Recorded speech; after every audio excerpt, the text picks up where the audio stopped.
میرے رسول پاک علیہ السلام کا دروازہ سب سے بڑا دروازہ ہے، حضور کا دروازہ سب سے بڑا دروازہ ہے، لیکن میرے دوستو یاد رکھنا، نبی پاک علیہ السلام نے بھی لوگوں کو جب رستہ دکھایا ہے تو رب کریم کا رستہ دکھایا ہے، اللہ کا رستہ دکھایا، اللہ کریم کا رستہ دکھایا، لوگوں رب کی طرف توجہ کرائی۔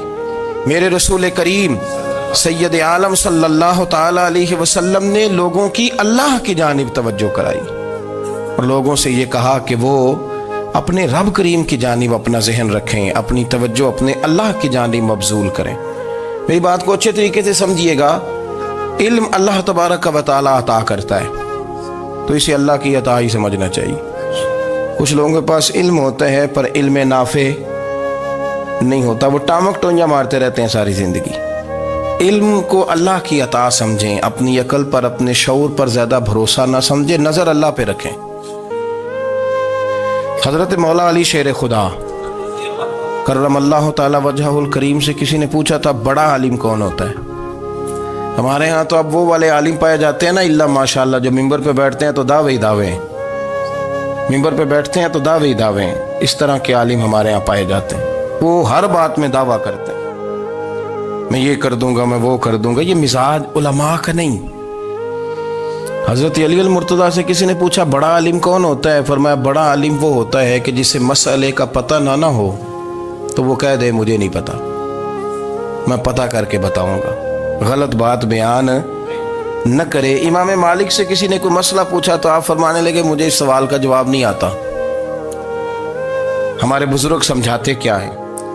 وہ کہنے لگا آپ اتنے بڑے امام ہیں تو اس سوال کا جواب نہیں آتا۔ فرمانے لگے اگر مجھے ہر سوال کا جواب آتا پھر تو میں خدا ہوتا، مجھے ہر سوال کا جواب نہیں آتا، مجھے تو اتنا آتا ہے جتنا میرے رب نے مجھے عطا کر دیا ہے۔ اپنی نظر اللہ پہ رکھیں، نکل آئیں اس معمے سے باہر کہ میں کوئی بلا ہوں، مجھے بڑا پتہ ہے، میرے پاس 6 ڈگریاں ہیں، مجھے 10 جگہ پہ تدریس کا شغف حاصل ہے، اس سے نکلیں باہر۔ قرآن مجید دیکھیے گا، اللہ تعالیٰ نے ارادہ قدرت فرمایا کہ میں حضرت آدم کو بناؤں گا، پھر بنانے کے بعد فرمایا فرشتوں سجدہ کرو آدم کو، سب نے سجدہ کیا الا ابلیس ابا واستکبر وکان من الکافرین، سب نے سجدہ کیا سوائے ابلیس کے، اس نے انکار بھی کیا، تکبر بھی کیا اور کافروں میں سے ہو گیا۔ تو یہ جب اللہ تعالیٰ نے سجدہ کرایا تو کیسے کرایا؟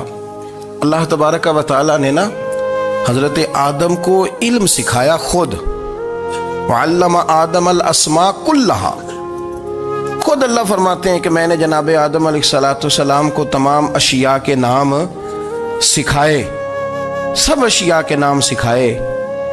تو وہ چیزیں پھر میں نے نا، اللہ فرماتے ہیں میں نے فرشتوں پہ پیش کی، میں نے کہا کہ بتاؤ ان کے نام کیا ہے، تو فرشتوں نے جو جواب دیا ہے وہ سمجھنے والا ہے۔ اللہ نے چونکہ خود علم سکھایا تھا حضرت آدم کو، جناب آدم سکھایا تھا لیکن فرشتوں کو نہیں سکھایا تھا، تو اللہ کریم نے فرمایا فرشتوں اب یہ بتاؤ ان چیزوں کے نام کیا ہیں؟ تو فرشتے کیا کہتے ہیں؟ فرشتے عرض کرتے ہیں قالوا سبحانک لا علم لنا۔ آپ کبھی یقین کریں اس چیز کی لذت لیں تو مزہ آ جائے۔ کہا قالوا سبحانک، کہنے لگے تو پاک ہے، قالوا سبحانک، کہنے لگے تو بھئی آدم علیہ السلام کو نام سکھا لیے، پھر فرشتوں کے سامنے وہ چیزیں پیش کر کے کہا ان چیزوں کے نام بتاؤ، تو فرشتے کیا کہتے ہیں؟ کہتے ہیں قالوا سبحانک، تو پاک ہے، لا علم لنا، ہمارے پاس کوئی علم نہیں، الا ما علمتنا، ہمیں تو اتنا پتہ ہے جتنا تو نے ہمیں سکھا دیا، ہمیں تو اتنا پتہ ہے جتنا تو نے ہمیں، لا علم لنا، ہمارے پاس کوئی علم نہیں ہے، اتنا ہی پتہ ہے جتنا تو نے ہمیں سکھا دیا ہے، اس سے زیادہ ہمارے پاس علم۔ اور یہ کیوں تو نے ہمیں جتنا سکھایا اتنا پتہ ہے؟ فرشتے یہ نہیں کہتے یا اللہ تو زیادہ سکھا، آدم کو دیا تو ہمیں بھی دے، یہ نہیں فرمایا، فرمایا انک انت العلیم الحکیم، اے اللہ تو علم والا بھی ہے اور حکمت والا بھی ہے، تجھے پتہ ہے کس کو کتنا دینا ہے، جتنا تو نے مناسب سمجھا جناب آدم کو دیا اور جتنا تو نے بہتر سمجھا وہ تو نے ہمیں عطا فرمایا۔ تو اگر آپ کے پاس علم ہے، کہیں نالج ہے، اس کو اللہ کی عطا سمجھے۔ ہمارے ہاں بہت سارے لوگ بن کے بیٹھ جاتے ہیں، میں اکثر کہتا ہوں کہ پھر وہ دعوے کرتے ہیں میرے علاقے والے جاہل ہیں، میرے شہر والے جاہل ہیں، میرے خاندان والے پڑھے نہیں، یہ آپ کا دعویٰ ہے، یہ آپ کو خراب کر دے گا۔ ہم نے بہت سارے ایسے لوگ دیکھے جو بہت بڑے عالم تھے، لیکن اللہ جب لینے پہ آیا تو عقل ہی لے گیا، شعور ہی چلا گیا، حافظے ختم ہو گئے۔ آپ دیکھتے ہیں بڑھاپے میں کچھ لوگ ایسے ہوتے ہیں کہ جن کو یہ بھی یاد نہیں رہتا کہ میرا نام کیا ہے، میں کہاں ہوں، مجھے کدھر جانا ہے۔ تو اس وقت سے اللہ کی پناہ مانگیں اور اپنی نظر اپنے رب کریم کی جانب رکھیں، اللہ کی جانب اپنی نظر کو مبذول رکھیں۔ دوسری بات، علم کے بعد ایک چیز آتی ہے جس کا نام ہے ہدایت، جس کا نام ہے تقویٰ، جس کا نام ہے پرہیزگاری، جس کا نام ہے عمل، عبادت، ریاضت۔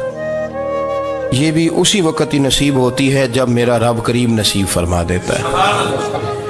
ہم نے نا نیکی کا اپنا اپنا سٹیٹس بنا لیا ہے، اپنا اپنا معیار بنا لیا ہے۔ کچھ لوگ کہتے ہیں کہ جناب مسجد میں سیمٹ کا توڑا دینے سے بہتر ہے کسی غریب کو آٹے کا تھیلا دے دو۔ اب اس نے اپنا مزاج بنا لیا نا نیکی کا، اس نے اپنا سٹیٹس بنا لیا۔ میرا یہ سوال ہے کہ نبی پاک صلی اللہ تعالیٰ علیہ وسلم جب مدینہ شریف آئے تھے تو حضور نے سب سے پہلے غریبوں میں آٹا تقسیم کیا تھا کہ سب سے پہلے مسجد بنائی تھی؟ کیا عجیب لوگوں کا رنگ ہے، اپنی مرضی کی ہدایت، اپنی مرضی کا تقویٰ، اپنی مرضی کا معیار۔ مسجد کوئی بڑا چھوٹا خطیب بھی میری طرح کا ہو نا تو وہ مسجد میں بیٹھ کے جب نبی پاک کی بات کرتا ہے تو کہتا ہے میرے رسول پاک غریبوں کا سہارا بن کے آئے۔ وہ غریبوں کی بات کرتا ہے، مسکینوں کی، لاچاروں کی، کمزوروں کی بات۔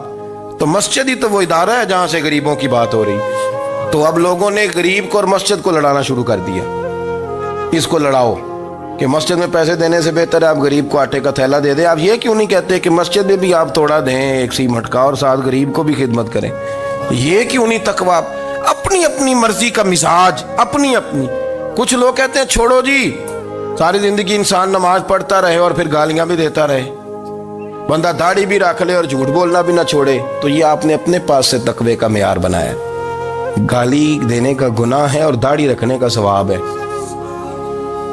تو اگر آپ داڑھی رکھے ہوئے ہیں اور آپ کوئی غلطی کر رہے ہیں تو اس سے آپ کی داڑھی کا ثواب ختم، اللہ کرے آپ کو سمجھ آئے میری بات۔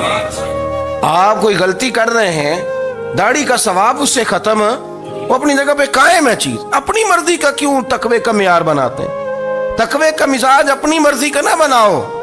اللہ کی بارگاہ سے دعا مانگو کہ یا اللہ ہمیں ہدایت کا نور عطا فرما، اللہ تو ہمیں رستہ دکھا، تو بتا کہ ہدایت کیا ہے۔ تو رب فرماتا ہے اللہ ولی الذین آمنوا، اللہ مومنوں کا مددگار ہے، یخرجہم من الظلمات الی النور، وہ انہیں اندھیروں سے نکالتا ہے اور نور کی طرف روشنی عطا فرماتا ہے۔ اندھیروں سے نور کی طرف اللہ لاتا ہے۔ اللہ ولی، اللہ مومنوں کا ولی ہے، وہ انہیں اندھیروں سے نور کی طرف نکالتا ہے۔ ہدایت ہمیشہ اللہ کی طرف سے سمجھے۔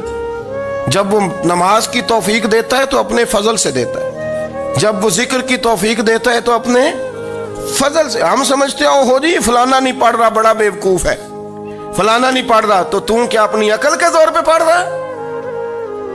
میں جی اللہ کے فضل سے 2 سپارے پڑھتا ہوں، تو کس پہ احسان کرتے تو 2 سپارے پڑھ کے رویا کر کہ اگر مالک تو بڑا قریب نہیں۔ بڑے لوگ ہیں جن کو پورا قرآن حفظ ہے پر انہیں پڑھنے کی توفیق نہیں، تو انہیں فضل کیا اور مجھے توفیق دے دی ہے پڑھنے۔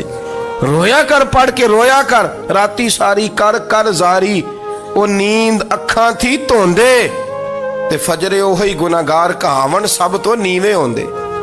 مہربانی کریں، ڈریں، نیکی کریں تو پھر ڈریں، پھر احساس پیدا کریں، پھر اپنے اندر وہ کمزوری لائیں کہ توبہ توبہ مجھے تو پتہ ہی نہیں، تو جانتا ہی نہیں۔ حضرت سیدنا امام اعظم ابو حنیفہ رحمۃ اللہ تعالی علیہ کے ساتھ ایک شخص کہتا میں نے نماز پڑھی تو عشاء کی نماز تھی۔ یہ جو لوگ بڑے ہوتے ہیں نا، جن کے پیار کرنے والے بڑے ہوتے ہیں، ان کے گرد خوف بھی بڑا ہی ہوتا ہے، انہیں بڑا ڈر لگتا ہے، بڑی بعض اوقات آزمائش ہوتی ہے ان کی۔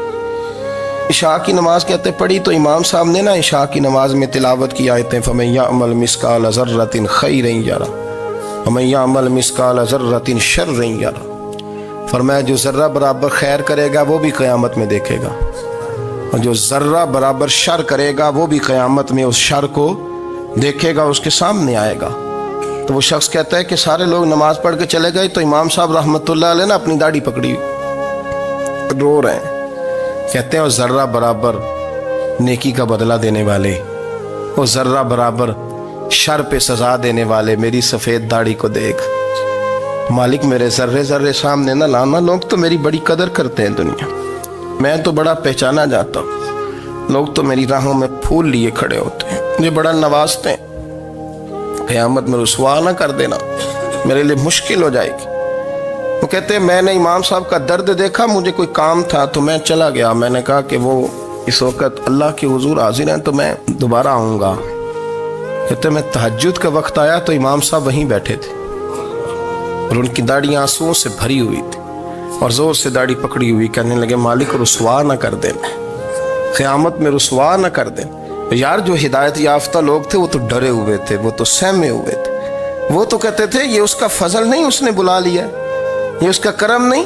حضرت باعزید بستامی کسی کافر کو دیکھتے تو رو پڑتے، کہتے مالک تو کتنا قریب ہے، یہ بے ایمان رہ گیا، تو نے اپنے فضل سے مجھے اپنے نبی کا غلام بنا لیا. وہ رو پڑتے.